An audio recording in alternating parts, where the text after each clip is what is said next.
পুলিশকে নিশ্চিন্তে কাজের বার্তা দিলীপ ঘোষের। থানায় লাড্ডু বিলি করলেন দিলীপ ঘোষ। সকালে ইকোপার্ক থানায় জয়ী বিজেপি প্রার্থী দিলীপ ঘোষ। তিনি ইকোপার্ক থানায় যান এবং সেখানে থানাতে লাড্ডু বিলি করেন। তারই পাশাপাশি পুলিশকে নিশ্চিন্তে কাজ করার বার্তা দেন দিলীপ ঘোষ।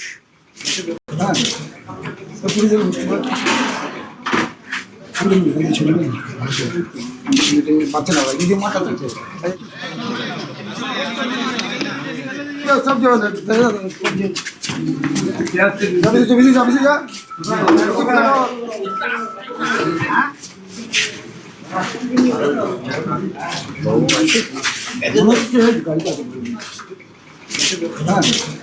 থানাতে আমি লাড্ডু দিয়ে এলাম, বলে এলাম যে নিশ্চিন্ত হয়ে কাজ করুন, আর এমন কাজ করুন যেন পশ্চিমবাংলার লোক মনে করতে পারে যে এখনো পুলিশ আছে পশ্চিমবাংলায়, সেটাই বলে এলাম।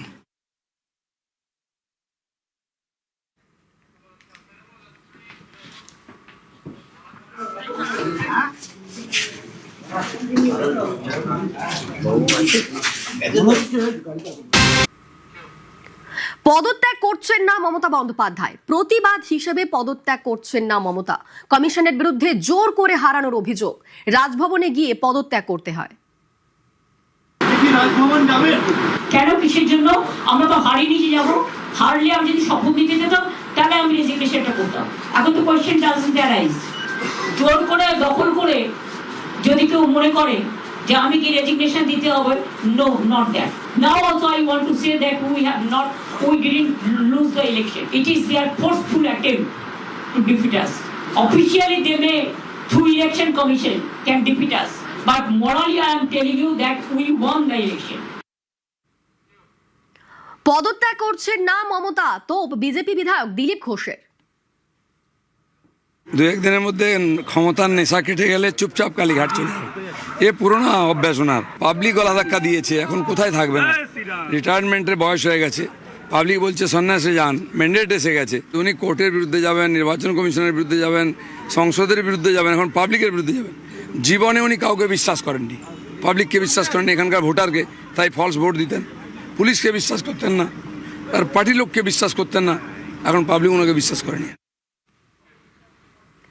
পদত্যাগ না করলে সাংবিধানিক সংকট, সমস্যা নেই বলে মত অবসরপ্রাপ্ত বিচারপতির। রাজ্যপালের প্লেজারে যেহেতু এই অফিসগুলো হোল্ড করেন মন্ত্রীরা, কাজেই সেক্ষেত্রে যদি ফর্মালি পদত্যাগপত্র না আসে, সেখানে কিন্তু রাজ্যপাল এই পুরো ঘটনাটা মাথায় রেখে রাজ্যপাল এই মন্ত্রিসভাটাকে ভেঙে দিয়ে নতুন মন্ত্রিসভার শপথ গ্রহণের ব্যবস্থা করতে পারেন এবং কেয়ারটেকার গভর্নমেন্ট হিসাবে প্রাক্তন মুখ্যমন্ত্রীকে পুনর্নিয়োগ করতে পারেন এই 2-3 দিনের জন্য, অথবা ক্ষমতাটা নিজের হাতে নিয়ে এই 2-3 দিন প্রশাসন চালাতে পারেন। এটাই নিয়ম। এখানে কোনো সংকট আসবে বলে আমার মনে হয় না। বিধানসভার মেয়াদ শেষে রাষ্ট্রপতি শাসন, নয়া সরকারের শপথে বাধা থাকবে না, মত প্রাক্তন রাজ্যপাল তথাগত রায়ের। একজন নির্বাচনে হেরে বলছেন আমি রিজাইন করব না, মানে এর তো বাচ্চা মেয়েরা করে যে খেলতে বসে তারপরে হেরে গেলে বলে খেলবো না। খুব সোজা পথ আছে, 8 তারিখে তো বিধানসভার মেয়াদ শেষ হয়ে যাবে। মেয়াদ শেষ হয়ে যাবার পরে তো উনি মুখ্যমন্ত্রী থাকতেই পারবেন না, তখন আপনা আপনি প্রেসিডেন্ট রুল হয়ে যাবে।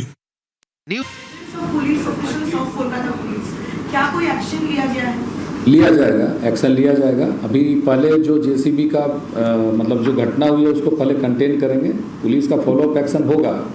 जो लोग पुलिस अफसर वहाँ थे और जिन्होंने एक्ट नहीं किया है, रिपोर्ट जनरेट होगा, जो कार्रवाई होती है की जाएगी, बिल्कुल की जाएगी। Instructions have been issued and they have to comply with that. দুটো মৃত্যু, একটা মার্ডার হয়েছে, এটা ইন্টার গ্যাং রাইভেলরি মতন আছে, কোনো পলিটিক্যাল কানেকশন নেই। একটা লোক অ্যারেস্ট হয়েছে ওইখানে, আরও নাম পাওয়া গেছে। হ্যাঁ, ডিটেন হয়েছে না, না ডিটেন করা হয়েছে, ভেরিফাই করবে, কিন্তু নাম আমরা পেয়েছি 5-6 জন লোকাল নোন লোক আছে। না, ও যে লোকটা আছে ওরা বন্ধু বান্ধব ছিল, ওদের ওইখানে কিছু কনস্ট্রাকশন বিজনেস নিয়ে ঝামেলা ছিল এবং এখন হয়েছে। তারপরে একটা লোক অনেকদিন এলাকা থেকে বাইরে ছিল, এলাকাতে ঢুকেছে, তারপরে এরকম একটা ঘটনা হয়েছে। তো যারাই যুক্ত আছে ওদের অ্যারেস্ট করা হবে। Sir, reports are coming in that some security have been withdrawn from the former chief minister's residence and also Abhishek Banerjee's residence. If you can just little elaborate on that. একটা extra deployment ছিল এখানে, depending on the sensitivity of the area, ওটা scale down করা হয়েছে। কিন্তু যে security ক্যাটেগরাইজেশন আছে এই ব্যাপারে আমি বলতে পারি না, কেন ওটা ডাইরেক্টরেট অফ সিকিউরিটি ডিসাইড করে। But still what I can tell you that as per the categorization existing as on date, that is there. That as per the categorization existing as on date, that is there. That deployment is there on the ground. ফলাফল বেরোনো থেকে শুরু করে আজকে পর্যন্ত কতজনকে arrest করা হয়েছে ভ্যান্ডালিজমের জন্য? Total about 80 people have been arrested till date. এবং এদের বিরুদ্ধে কি লিগাল প্রসিডিং শুরু হয়েছে? হ্যাঁ, যেটা প্রিভেন্টিভ যদি করা হয়েছে বা স্পেসিফিক কেসে অ্যারেস্ট হয়েছে 65, প্রিভেন্টিভে 15টা লোক অ্যারেস্ট হয়েছে। Sir, over and above the security category that was given to them, the additional force which was there, No, residents and officers. আমি বলছি it is not over and above.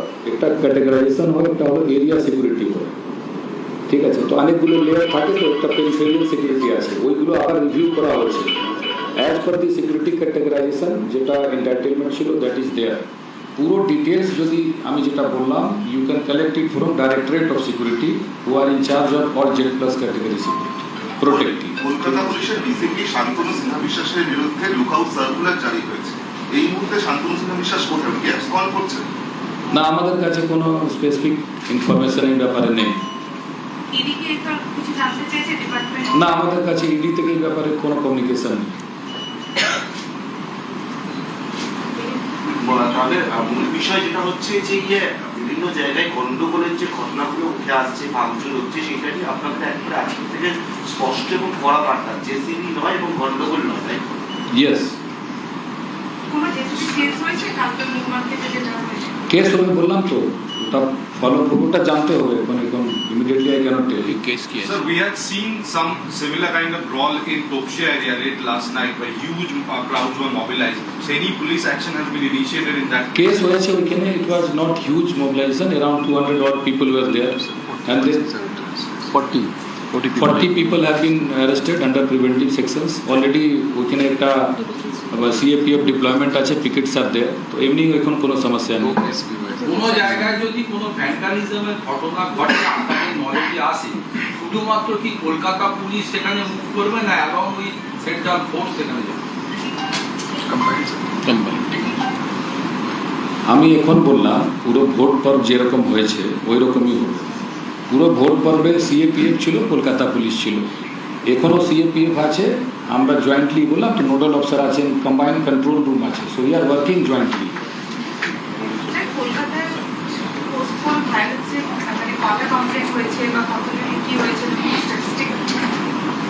Post poll ভায়োলেন্সে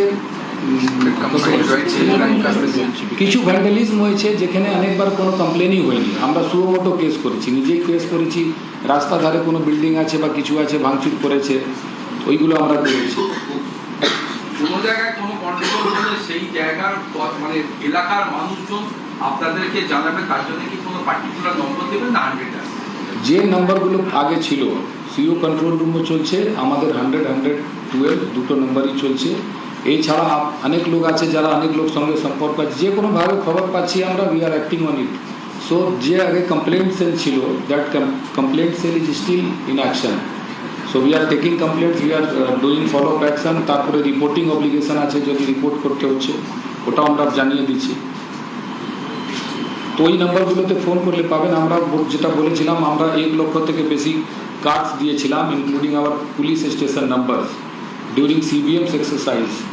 ওইগুলো কিন্তু অনেক লোকের কাছে নাম্বারগুলো আছে, ওই নাম্বার থেকে আমাদের ফোন আসছে। এই যে বললেন ওইখানে মার্ডার হয়েছিল না, ওই ঘটনাটা কিন্তু 100 ডায়ালে প্রথম খবর পাওয়া যায়, তারপরে এন্টালিটা, তারপরে পুলিশ ওইখানে গেছে, কাজ করেছে। ঠিক আছে, থ্যাংক ইউ। আমি रिक्वेस्ट করব আমাদের सीएपीएफ ऑफिसर्स আছেন এখানে, सर आप ही नहीं आप लोग थोड़ा बोलिए ना, कितनी कंपनीज है, आप इसको लीजिए ना। अच्छा वहाँ से उनसे बात, अच्छा इधर आ जाइए, इधर आ जाइए, इधर आइए।